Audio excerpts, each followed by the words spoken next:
जय हिंद एवरीवन। अगर आप पूरे भारत में किसी भी राज्य से हो, आप तैयारी कर रहे हो टीआर आर्मी एग्ज़ाम की, आपका सपना है टेरिटोरियल आर्मी में जाने का, तो आज की वीडियो आपके लिए रहने वाली है। आज की वीडियो में हम डिस्कस करने वाले हैं इम्पोर्टेंट क्वेश्चन। ये जीके के इतने इम्पोर्टेंट क्वेश्चन रहने वाले हैं, यहाँ से क्वेश्चन आपको देखने को मिलता है। जैसे कि आपको पता है, मैंने आपको बताया जो भी क्लास आपके लिए मैं स्टार्ट करी है, ये क्लास आपको डिफेंस से रिलेटेड सभी एग्ज़ाम में हेल्पफुल रहेगी। और जीके की जो क्लास है, ये आप किसी भी एग्ज़ाम के लिए ले सकते हो। हर एक एग्ज़ाम के लिए यहाँ से क्लास आपके लिए बेहद इंपॉर्टेंट है, ठीक है। क्योंकि जो क्वेश्चन बनते हैं, मैंने बेसिक टू एडवांस क्वेश्चन सारे इंक्लूड किए हैं और इस तरीके से आपको समझाऊंगा ताकि आप समझ भी सको। देखो कितने बेहतरीन तरीके से लिए हैं और क्वेश्चन बहुत अच्छे से मैंने सारे यहाँ पे ऐड किए हैं। हर एक क्वेश्चन के बारे में यहाँ पे हम डिस्कस करते रहेंगे। सबसे पहले देखो ऐसे ऐसे लिए मैंने क्वेश्चन, कितने इंपॉर्टेंट है और आपको समझाना भी इतना आसान रहेगा, आप अच्छे से आप समझ सकते हो। ये सारे क्वेश्चन आपको आज ही क्लास में कराऊंगा मैं। देखो सारे क्वेश्चन ये तो जितने भी है सारे के सारे इंपॉर्टेंट है। एक भी क्वेश्चन इससे बाहर आपको देखने को नहीं मिलेगा, ठीक है। इससे अच्छा और क्लास भी ज़्यादा से ज़्यादा, मैंने जैसे आपको कहा कि 20 और 22 मिनट की क्लास के अंदर हम ये सारी चीज़ें जो है वो डिस्कस कर रहे होंगे। तो सबसे पहले तो सारे भाई जुड़ जाओ जल्दी से, और जो भी क्लास आपके लिए चल रही है ज़्यादा से ज़्यादा क्लास को अटेम्प्ट करने की कोशिश करें। क्योंकि आपको पता है रनिंग पर आप पूरा फोकस बनाए रखे होगे, मुझे पता है। बट क्या करते हो आप, गलती क्या करते हो, रनिंग में आप पूरा अपना 100% देते हो और आपका बच्चा है क्या इंपॉर्टेंट है एग्ज़ाम। रनिंग पर छोड़ दो, अभी भी एग्ज़ाम इंपॉर्टेंट हो गया भाई। और एग्ज़ाम पे आप जो है अपना 10% भी ध्यान नहीं दे पाते, वही 10% ध्यान नहीं देते ना, वही एग्ज़ाम में मात खा जाते हैं, फाइनल लिस्ट से आउट हो जाते हैं। जो अपना रनिंग के साथ साथ एग्ज़ाम दोनों को लेके चलता रहेगा ना भाई, वो एग्ज़ाम में भी अच्छा देखना, एग्ज़ाम में भी अच्छा स्कोर करेगा और सिलेक्शन लेके ही मानेगा। तो मैं आपको हर बार यही समझाता हूँ वीडियो में। तो जो भाई अभी तक बैठे हैं, सो रहे हैं, जाग जाओ, बढ़ती जा रही है, अच्छा चांस है, अच्छी वैकेंसी है, सिलेक्शन लेने के लिए आपके पास चांस है। तो अपना तैयारी को स्टार्ट करके अपना सिलेक्शन लेने की और आगे बढ़े। तो सबसे पहले आपके हम यहाँ पे स्टार्ट करेंगे जितने भी प्रमुख संग्रहालय है, यहाँ से जो भी क्वेश्चन बनते हैं वो सारे के सारे मैं आपको कराने वाला हूँ। संग्रहालय का नाम होगा, स्थान कहाँ है, प्रसिद्ध वस्तु क्या रही है उनकी, और स्थापना कब हुई थी उनकी ये सारी चीज़ें मैं आपको बताने वाला हूँ। तो सबसे पहला नंबर का क्वेश्चन आपकी स्क्रीन पे राष्ट्रीय संग्रहालय है। तो राष्ट्रीय संग्रहालय का स्थान कहाँ पर हो जाएगा भाई, ये है नई दिल्ली में। और यहाँ से रिलेटेड जो विशेषता रही है, प्रमुख वस्तु है जिसमें हम बात करें, यहाँ पे हड़प्पा संस्कृति की जो यहाँ पे मूर्तियाँ, गांधी जी की वस्तुएं और प्राचीन पांडुलिपियाँ, ये इंपॉर्टेंट हो जाएगी। स्थापना हुई थी भाई इसकी 1949 में, इसकी स्थापना हो जाती है राष्ट्रीय संग्रहालय की। उसके बाद आता है फिर यहाँ पे भारतीय संग्रहालय, जिसके यहाँ पे स्थान की बात करें कहाँ पर है ये कोलकाता में है। और यहाँ पे प्रमुख जो है वह प्रसिद्ध वस्तु जो हो जाएगी वो मम्मी, बौद्ध अवशेष, जीवाश्म, मुगल चित्रकारी, ये इम्पोर्टेंट हो जाएगा। उसके बाद यहाँ की स्थापना कब हुई थी, 1814 में जो है भारतीय संग्रहालय की जो है स्थापना हो जाती है। उसके बाद आता है फिर सालार जंग संग्रहालय। तो ये कहाँ पर है भाई, ये हैदराबाद में स्थित है। इसकी जो स्थापना हुई थी वो 1951 में हुई थी। और फेमस किस लिए है ये, फेमस है दुनिया की सबसे बड़ी एकल व्यक्तिगत संग्रहालयों में से एक है, इसलिए यहाँ पे फेमस हो जाएगा। उसके बाद फिर अगला क्वेश्चन है चेरापति छत्रपति शिवाजी महाराज वस्तु संग्रहालय। छत्रपति शिवाजी महाराज वस्तु संग्रहालय ये कहाँ पर है भाई, ये मुंबई में स्थित है। स्थापना हुई थी 1922 में।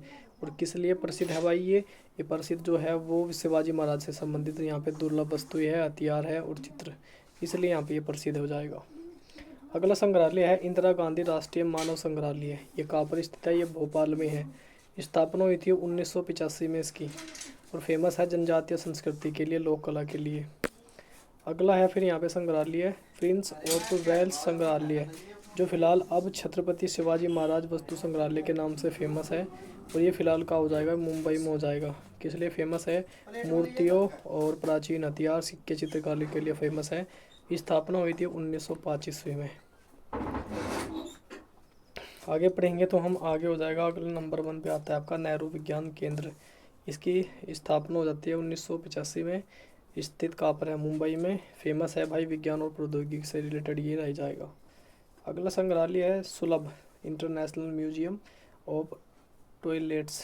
ये हो जाएगा आपका स्थित नई दिल्ली में। और इसकी स्थापना हो जाती है 1992 में। और ये इसलिए प्रसिद्ध है क्योंकि दुनिया का सबसे पहला टॉयलेट संग्रहालय है ये, इसलिए ये फेमस है। ऐसे पूछा सकता है कि दुनिया का सबसे पहला टॉयलेट संग्रहालय कहाँ स्थित है, नई दिल्ली में। क्या पूछ सकता है कि उसका नाम बताओ, तो सोलम इंटरनेशनल म्यूजियम ऑफ टॉयलेट्स, ये आपको बताना है। अगला क्वेश्चन है आपकी स्क्रीन पे, ये इंदिरा गांधी स्मृति संग्रहालय, गांधी स्मृति संग्रहालय कहाँ स्थित है भाई, ये स्थित हो जाएगा नई दिल्ली में। स्थापना हो जाती है 1966 में। फेमस इसलिए है क्योंकि यहाँ पे महात्मा गांधी के जीवन और स्वतंत्रता संग्राम से रिलेटेड वस्तुएं यहाँ पे रखी गई है। उसके बाद अगला राजा दिनकर केलकर संग्रहालय, ये स्थित है भाई पुणे में, और इसकी स्थापना हो जाती है 1962 में। फेमस क्यों है ये, फेमस है भारतीय स्वतंत्रता संग्राम और क्रांतिकारियों से संबंधित यहाँ पे जो है वस्तुएं रखी गई है, इसलिए ये फेमस हो जाएगा इससे रिलेटेड। ठीक है, चलिए उसके बाद यहाँ पे जो मैंने आपको चीज़ें कराई वो सारी की सारी इम्पोर्टेंट थी। सबसे पहले यहाँ पे हम बात कर दें तो यहाँ पे जो डिस्कस में सारी चीज़ों का एक निचोड़ निकाल के रखा है वो सारा बताऊंगा। भारत में संग्रहालय अधिनियम कब हुआ था, 1960 में। अंतर्राष्ट्रीय संग्रहालय दिवस कब मनाया जाता है, वो 18 मई को मनाया जाता है। उसके बाद फिर यहाँ पे हम बात करें सबसे पहला संग्रहालय कौन सा हो जाएगा, ये हो जाएगा अशोक का कोषागार, जो कि सबसे पहला संग्रहालय है। दुनिया का सबसे बड़ा संग्रहालय हो जाएगा, अगर आपसे पूछे दुनिया का सबसे बड़ा संग्रहालय का नाम बताओ, तो ये हो जाएगा लूव्र संग्रहालय, जो कि फ्रांस में है। उसके बाद अगला क्वेश्चन है भारत का सबसे बड़ा संग्रहालय कौन सा हो जाएगा, राष्ट्रीय संग्रहालय, ये कहाँ पर है, ये नई दिल्ली में हो जाएगा। ठीक है, तो इम्पोर्टेंट मैंने यहाँ पे डिस्कस करके भी निकाल रखे ताकि जो चीज़ें हैं इन पे आप ज़्यादा ध्यान दे के और अपनी तैयारी को और ज़्यादा मजबूत वे में लेके जा सको। अब हम बात करेंगे यहाँ पे इम्पोर्टेंट आपके जो यहाँ पे सेक्शन याद करेंगे, यहाँ पे सेंस सेक्शन बात करेंगे यहाँ पे, जिसमें महत्वपूर्ण अंतर्राष्ट्रीय संगठन।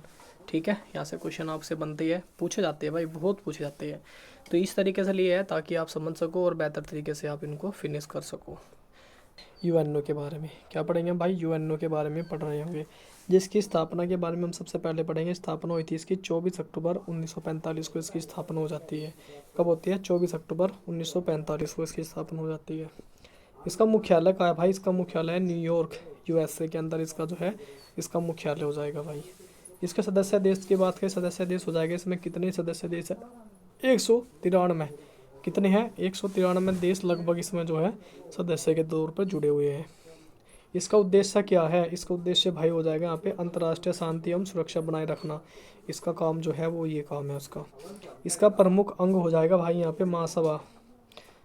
चलो मैं आपको बताता हूँ इसके जो प्रमुख अंग है, इसको डिटेल से आपको बताता हूँ। इसके जो प्रमुख अंग हो जाएगा यहाँ पे, जो इसके प्रमुख अंग है ये हो जाएगा महासभा। नंबर 2 पे हो जाएगा सुरक्षा परिषद।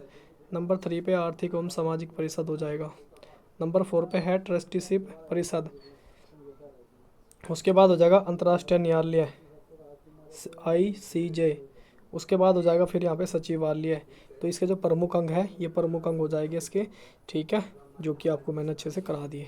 अगला फिर यहाँ पे आगे हम देखते हैं और तो भाई यहाँ पे अच्छे से और समझ सकते हो आप। संयुक्त राष्ट्र संघ के जो मुख्य अंग है, यूएनए के जो मुख्य अंग है वो यहाँ पे मैंने बहुत अच्छे से एक्सप्लेन किए हैं, तो आप ही समझ सकते हो। सबसे पहले पे यहाँ महासभा, फिर आर्थिक एवं सामाजिक परिषद हो जाएगा, अंतर्राष्ट्रीय न्यायालय हो जाएगा, सचिवालय हो जाएगा, ट्रस्टीशिप परिषद हो जाएगा, सुरक्षा परिषद हो जाएगा। ऐसे आप याद करने में भी आपको आसानी होगी। ठीक है, जब इस तरीके की चीज़ें सामने होती है ना तो उनको याद करने में भी और अच्छा लगता है।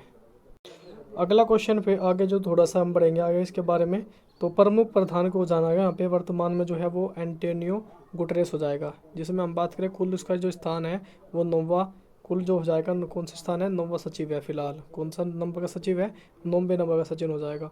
यहाँ पे भाषाई की बात करें तो भाषाई यहाँ पे 6 तरीके से भाषाएं बोली जाती है, जिसमें अंग्रेजी, फ्रेंच, स्पेनिश, चीनी, रूसी और अरबी।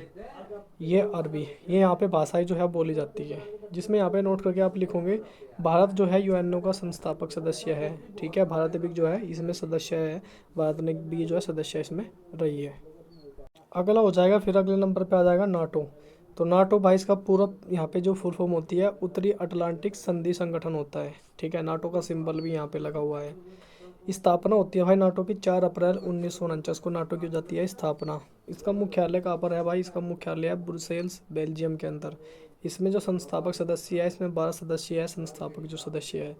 उसके बाद जो वर्तमान में हम बात करें इसमें टोटल जो लगभग 32 सदस्य इसमें फिलहाल वर्तमान में है। इसका उद्देश्य क्या है, सामूहिक रक्षा और सुरक्षा, इसका जो है ये इसका मेन उद्देश्य ये रखना है। अनोट यहाँ पर करके लगे। अनुच्छेद 5 में जो है यहाँ पे एक पर हमला सभी पर हमला माना जाएगा। अगर एक पर हमला कर दिया तो ये मान के चलना कि सभी देशों पे हमला कर दिया उन्होंने। अगर आप किसी भी, आपने देखा ना नाटो में, अगर जो एक देश शामिल हो जाता है ना, तो फिर उस देश को अगर खिलाफ कोई भी लड़ेगा ना, तो ये सारे के सारे देश उसके साथ हो जाएंगे। ये इसका इनका रूल है ये।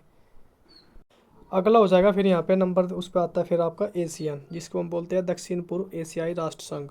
इसकी स्थापना हो जाती है 8 अगस्त 1967 को इसकी स्थापना हो जाती है। इसका मुख्यालय का हो जाएगा जकार्ता, इंडोनेशिया में इसका मुख्यालय हो जाएगा। संस्थापक सदस्य है इसमें 5, वर्तमान में सदस्य हो जाएंगे 10। इसका उद्देश्य क्या है? आर्थिक, राजनीतिक और सामाजिक जो सहयोग करना इसका काम है। यहाँ पे इसका सिंबल भी है, देख लेना एशियन का। उसके बाद यहाँ पे नोट में लिखेंगे तो यहाँ पे भारत जो है एशियन का संवाद भागीदार भी रहा है। ये आप नोट करके यहाँ पे अपने आप याद कर लो, या नोट करके लिखना चाह रहे हो तो लिख सकते हो इनको। उसके बाद यहाँ पे हो जाएगा फिर सार्क, जिसको बोलते हैं दक्षिण एशियाई क्षेत्रीय सहयोग संगठन। इसकी स्थापना हो जाती है 8 दिसंबर 1985 को इसकी स्थापना हो जाती है। मुख्यालय हो जाएगा इसका भाई काठमांडू, नेपाल के अंदर। और इसके संस्थापक सदस्य जो हो जाएंगे वो हो जाएंगे 7। वर्तमान में कितने सदस्य हैं इसके? 8। इसका उद्देश्य क्या है भाई? इसका उद्देश्य है दक्षिण एशिया में सहयोग और विकास। ये इसका हो जाएगा। जो किसी का मोटो होता है ना, तो इनका उद्देश्य या मोटो जो है वो ये है। यहाँ पे इसका आपको यहाँ पे लोगो भी देखने को मिल जाएगा। उसके बाद यहाँ पे इसके सदस्य देश भी जान लो आप कौन कौन से यहाँ पे सदस्य है इसके। तो इसमें भारत भी है भाई इसका सदस्य। पाकिस्तान, नेपाल, भूटान, बांग्लादेश, श्रीलंका, मालदीव, अफगानिस्तान, ये इसके सदस्य देश हो जाएंगे सार्क के। ठीक है। उसके बाद फिर यहाँ पे नंबर 5 पे हो जाएगा ओपेक, जिसको पेट्रोलियम निर्यातक देश संगठन बोलते हैं। इसकी स्थापना होती है 14 सितंबर 1960। इसका मुख्यालय हेडक्वार्टर हो जाएगा वियना, ऑस्ट्रिया के अंदर। वर्तमान में जो सदस्य देश है इसके ये हो जाएंगे यहाँ पे 13। इसका उद्देश्य क्या है? तेल उत्पादन और मूल्य नियंत्रण करना। ठीक है, ये इसका जो है मोटो हो जाएगा।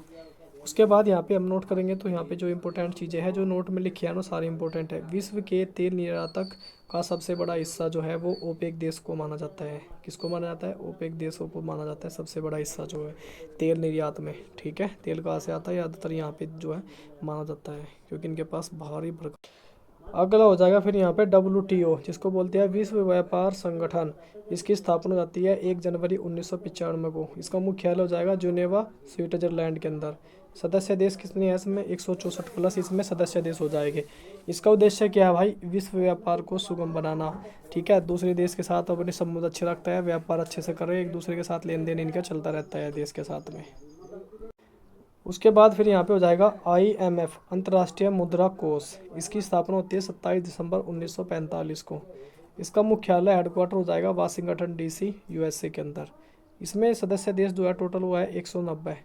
उद्देश्य हो जाता है इसका वैश्विक वित्तीय स्थिरता बनाए रखना। क्या हो जाएगा? वैश्विक वित्तीय स्थिरता बनाए रखना इसका मोटो हो जाएगा। अब हम डिस्कस करने वाले हैं भाई महत्वपूर्ण अंतर्राष्ट्रीय पुरस्कार जो कि दिए जाते हैं, किस देश के द्वारा जाते हैं, किस क्षेत्र में दिए जाते हैं, कब से स्टार्ट हुए थे, वो सारी चीज़ें मैं आपको यहाँ पे कराऊंगा। तो सबसे नंबर 1 पे है नोबल।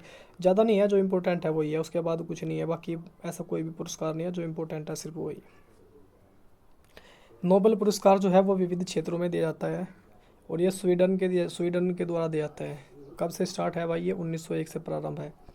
उसके बाद आता है फिर भारत रत्न, ये लोक सेवा के लिए दिया जाता है, और इसको जो है भारत सरकार देती है। 1954 में स्टार्ट हो गया था, 1954 से स्टार्ट कर दिया गया था। उसके बाद है फिर बुखर पुरस्कार, और ये जो है साहित्य के क्षेत्र में दिया जाता है। और इसको कौन देता है? इसको लंदन के द्वारा दिया जाता है, बुखर समिति देती है इसको, और ये 1969 से स्टार्ट हो गया था। उसके बाद है पुलित्जर पुरस्कार, और ये पत्रकारिता, साहित्य, संगीत में दिया जाता है।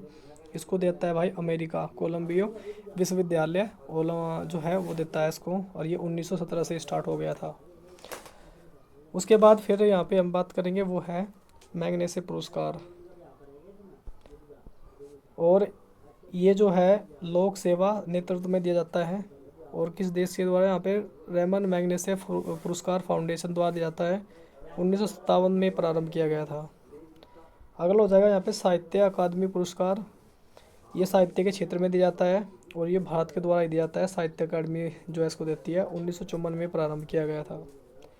फिर है यहाँ पे फील्ड्स मेडल, जो कि गणित के क्षेत्र में दिया जाता है, और इसको कौन देता है? इसको इंटरनेशनल मैथमेटिकल यूनियन देता है। 1936 में भाई ये स्टार्ट हो गया था। उसके बाद है फिर यहाँ पे ऑस्कर पुरस्कार, और ये फिल्म के क्षेत्र में दिया जाता है। इसको कौन देता है? इसको अकेडमी ऑफ मोशन पिक्चर देते हैं, और ये स्टार्ट हो गया था 1929 के अंदर। फिर है ग्रामोफोन पुरस्कार, जो कि संगीत के क्षेत्र में दिया जाता है, और इसको देता है the national academy of recording. ये इसको देता है 1959 में यहाँ पे प्रारंभ हो गया था। उसके बाद जो यहाँ पे है कंप्यूटर के लिए भी यहाँ पे ट्यूरिंग पुरस्कार, जो कि अमेरिका देता है, 1966 में स्टार्ट हो गया था। फिर है शांति नोबेल पुरस्कार, ये शांति के क्षेत्र में दिया जाता है, और इसको कौन देता है? नॉर्वेजियन देता है इसको, नोबेल समिति है वो देती है। 1901 में स्टार्ट हुआ था ये। उसके बाद फिर यहाँ पे बालजान पुरस्कार है, जो मानवता के क्षेत्र में दिया जाता है, और इसको स्विट्जरलैंड सरकार देती है। ये प्रारंभ 1956 में हुआ था। ठीक है। उसके बाद यहाँ पे इनको ट्रिक को आप इस ट्रिक से आप इनको याद भी कर सकते हो। यहाँ पे ट्रिक्स भी लिखी है। नो भारत बुखार पुलित्जर मैग्नेसे साहित्य फील्ड्स ऑस्कर गोमोफोन ट्वीर रिंग शांति बलजान। ठीक है, इस ट्रिक से आप इसको याद भी कर सकते हो। जो ट्रिक लिखी है इस ट्रिक से आप इनको याद कर सकते हो। ठीक है, चलिए अगला हो जाएगा। यहाँ पे इम्पोर्टेंट जो यहाँ से डिस्कस निकलता है, सारा सारांश है। भारत रत्न जो है भारत का सर्वोच्च नागरिक पुरस्कार है, सम्मान है। नोबेल पुरस्कार ये 6 श्रेणियों में दिया जाता है। फील्ड्स मेडल ये गणित के क्षेत्र में दिया जाता है। उसके बाद यहाँ पे फील्ड्स मेडल किस क्षेत्र में दिया जाता है? ये गणित में दिया जाता है। ठीक है, इस तरीके से। उसके बाद यहाँ पे भारत रत्न किस क्षेत्र में दिया जाता है, जो कि मैं आपको भी बताया। भारत का रत्न जो है किस क्षेत्र में जाता है मैं आपको बता दिया है। ठीक है, लोक कल्याण में दिया जाता है भाई। उसके बाद फिर यहाँ पे हो जाएगा भारत में आने वाले विदेशी प्रमुख यात्री कौन कौन से आए थे। अब वो हम यहाँ पे डिस्कस करने वाले हैं। सबसे पहले नंबर पे यहाँ पे हम डिस्कस करेंगे मैग्नेस्टीज के बारे में। ठीक है, ये कौन से देश से आया था, आने वाले का समय कब आया था, किस शासक के समय आया, और यहाँ पे इन्होंने क्या किया, इन्होंने जो इम्पोर्टेंट यहाँ पे इन्होंने भारत में आने के बाद किया ना, वो चीज़ें भी हम डिस्कस करेंगे। ठीक है, तो दोस्तों क्लास कैसी लग रही है कमेंट करके ये भी बताते रहना, ताकि अच्छा लगे हमें भी और आपको भी। ये चीज़ें जो मैं करा रहा हूँ बिल्कुल बताते रहना कि हाँ वाकई में क्लास अच्छी है कि नहीं है। तो सबसे नंबर 1 पे आता है आपका मैग्नेस्टीज। ये किस देश से आया था भाई? ये यूनान से आया था। ठीक है, उसके बाद यहाँ पे आने का समय क्या था? 4वीं शताब्दी में आया था, लगभग 302 ईसा पूर्व में जो है आ जाते हैं भारत। और उस समय शासक जो था, किसका शासनकाल था उस समय? था चंद्रगुप्त मौर्य का। ठीक है, इन्होंने क्या लिखा था? इन्होंने भाई एक पुस्तक लिखी थी, इंडिका पुस्तक। ठीक है, और इसमें जो इन्होंने पाटलिपुत्र का जो है वर्णन किया था इसमें, इस पुस्तक के अंदर। ठीक, उसके बाद नंबर 2 पे आते हैं यहाँ पे फाहियान। फाहियान भारत आता है, और ये कौन से देश का था? ये चीन का था। और ये कब आया था? ये 399 से 414 ईसा पूर्व में भारत पहुँचता है। यहाँ इसी बीच में रहता है। 399 आया था, 414 में वापस गया। उस समय जो है शासनकाल था चंद्रगुप्त सेकंड या विक्रमादित्य के यहाँ पे जो है शासनकाल था। इन्होंने क्या काम किया था? इन्होंने बौद्ध धर्म के ग्रंथों की जानकारी दी, और नालंदा विश्वविद्यालय का उन्होंने वर्णन किया था बहुत अच्छे से। उसके बाद आता है फिर हवेनसांग, और एक कहा था, ये भी चीनी विज्ञानी चीनी था ये भी। और इनका समय जो है 629 से 645 के बीच में माना गया है। और ये जो शासक था उस समय भारत में शासक था हर्षवर्धन का। और इनका जो काम था, इन्होंने क्या किया था? इन्होंने सिल्क रूट में भारत आया था ये, और नालंदा में अध्ययन किया, और CU की पुस्तक इन्होंने लिखी थी। हवेसांग की पुस्तक का नाम की बात करें तो CU की इनकी पुस्तक का नाम था। उसके बाद आता है फिर अल बेरूनी। ये कहाँ का था? ये अरबी था, और ये 1017 से 1030 के ईसा पूर्व यहाँ मांगा गया है। उस टाइम पे जो शासन था वो महमूद गजनवी का था। और इन्होंने जो पुस्तक लिखी थी वो लिखी थी तहकीक ए हिंद, इन्होंने पुस्तक लिखी थी। ठीक है, उसके बाद आता है फिर इब्न बतूता। ये कहाँ का था? ये मोरक्को था, अरब के एक शहर है मोरक्को, ये वहाँ का रहने वाला था। ये 1333 से 1342 के बीच में रहा। और इनका जो है उस समय भारत में शासन था मोहम्मद बिन तुगलक का। इन्होंने क्या किया था? इन्होंने भारत में जो है प्रशासन और समाज का विस्तृत वर्णन किया था। उसके बाद फिर यहाँ पे जो इम्पोर्टेंट है सिर्फ मैं वही आपको कराऊंगा। उसके बाद फिर यहाँ पे इम्पोर्टेंट जो हो जाएगा वो हो जाएगा यहाँ पे बर्नियर आता है। कहाँ का था? ये फ्रांस का था। ये 17वीं शताब्दी में आता है। उस समय जो है शासक था, वो शासनकाल जिसका था वो था औरंगजेब का। और इन्होंने क्या काम किया था? इन्होंने मुगल प्रशासन और समाज की आलोचनात्मक जानकारी दी थी। ठीक है, ये आपका हो गया यहाँ पे इम्पोर्टेंट जो भी है। अगर आप इसको याद करने के ट्रिक्स पूछ रहे हो तो ये रही आपकी ट्रिक्स। इस ट्रिक को आप याद कर सकते हो, इस ट्रिक के ज़रिए आप जो है इनको याद कर सकते हो। ठीक है, ये ट्रिक है आपकी। चलिए उसके बाद आगे जैसे कि आपको बताया कि जैसे मतलब विदेशी यात्री का जो शताब्दी अनुसार यहाँ पे आगमन मैंने लिख दिया है, पहले नंबर पे, दूसरे नंबर पे, तीसरे नंबर पे, इस तरीके से मैंने यहाँ पे लिख दिया है। उसके बाद कुछ इंपॉर्टेंट क्वेश्चन यहाँ पे मैं निकाली है, जिसमें सबसे नंबर 1 पे इंडिका पुस्तक किसने लिखी थी, ये मैगनीज ने लिखी थी। तहकीक ए हिंद पुस्तक किसने लिखी थी, अलबरूनी ने लिखी थी। भारत में सबसे पहले कौन सा विदेशी आया था, तो कौन आया था, मैगनीज सबसे पहले आया था। नंबर ए हो जाएगा आपका सबसे पहले नंबर पे। ठीक है, चलिए कुछ इंपॉर्टेंट यहाँ पे लिखी है, इनको आप जो है याद करते रहना, समझ लेना। सबसे पहले मैगनीज को जो है भारत का पिता कहा जाता है। अमीर सांग ने नालंदा विश्वविद्यालय में अध्ययन किया था। अलबरूनी ने भारत में 13 वर्ष बिताए थे। इब्न बतूता जो इब्न बतूता था उसने जो है भारत में 9 वर्ष बिताए थे। डोमिंगो पेज को विजयनगर साम्राज्य का स्वर्ण युग कहा जाता है। ठीक है, ये इंपॉर्टेंट फैक्ट थे जो उसका निचोड़ करके नीचे मैंने आपको दिए, और इनको आप ज़्यादा से ज़्यादा नोट करोगे, याद करोगे, मेरी आशा यही है। उसके बाद फिर यहाँ पे हो जाएगा भारत के प्रसिद्ध उद्यान। क्या हो जाएगा, भारत के जो प्रसिद्ध उद्यान है वो हम डिस्कस करेंगे यहाँ पे। सबसे पहले तो यहाँ पे हम डिस्कस करेंगे भारत में जो है कई उद्यान है, इसमें प्राकृतिक सौंदर्य, ऐतिहासिक महत्व, यहाँ पे विविध वनस्पति के लिए प्रसिद्ध है, उनके बारे में हम यहाँ पे पढ़ रहे होंगे। सबसे नंबर 1 पे आपको उद्यान जो है वो स्क्रीन पे आ चुका है। नंबर 1 पे हम लाल बाग उद्यान के बारे में देखेंगे, जो कि बेंगलोर कर्नाटक के अंदर है। शालीमार बाग जो कि श्रीनगर जम्मू कश्मीर में है। पिंजौर गार्डन की बात करें जो पिंजौर हरियाणा में है। सुखना झील उद्यान ही हो जाएगा चंडीगढ़ के पास हरियाणा में। उसके बाद आचार्य जगदीश चंद्र बोस राष्ट्रीय उद्यान कहाँ पर हो जाएगा, ये आपका कोलकाता के अंदर हो जाएगा, पश्चिम बंगाल में। उसके बाद फिर यहाँ पे इंडिया गेट लॉन, ये हो जाएगा नई दिल्ली में। अगला हो जाएगा मुगल गार्डन जो राष्ट्रपति भवन है, ये भी नई दिल्ली में स्थित है। काशीराम स्मृति उपवन, ये भी लखनऊ उत्तर प्रदेश के अंदर है। सरोजनी नायडू उद्यान, ये हैदराबाद तेलंगाना में है। फिर है रॉक गार्डन, ये कहाँ पर है, चंडीगढ़ में हो जाएगा। ये 10 है, 10 के 10 पूरे इंपॉर्टेंट है, इनको बिल्कुल आप रगड़ लेना, याद कर लेना, 10 के 10 इंपॉर्टेंट है ये।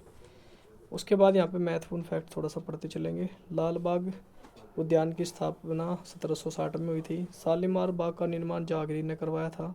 पिंजौर जो गार्डन है उसका निर्माण जो है वो 17वीं शताब्दी में हुआ था। किसने कराया था, मुगल काल में। ठीक है। सुखना झील उद्यान का निर्माण 1958 में हो जाता है। भारत का सबसे बड़ा उद्यान जो है वो कश्मीर का शालीमार बाग है, सबसे बड़ा उद्यान भारत का सबसे बड़ा। उसके बाद यहाँ पे अगर आप इनको याद करना चाहते हो तो ये रही ट्रिक्स, आप ट्रिक के ज़रिए इनको याद कर सकते हो। सभी की ट्रिक्स बनाई गई है, बेहतरीन तरीके से आप इनको याद कर सकते हो। तो आज की क्लास में इतना ही। कैसी लगी क्लास कमेंट करके ज़रूर बताना। चलिए फिर मिलती है नेक्स्ट क्लास में, तब तक के लिए जय हिंद, जय भारत।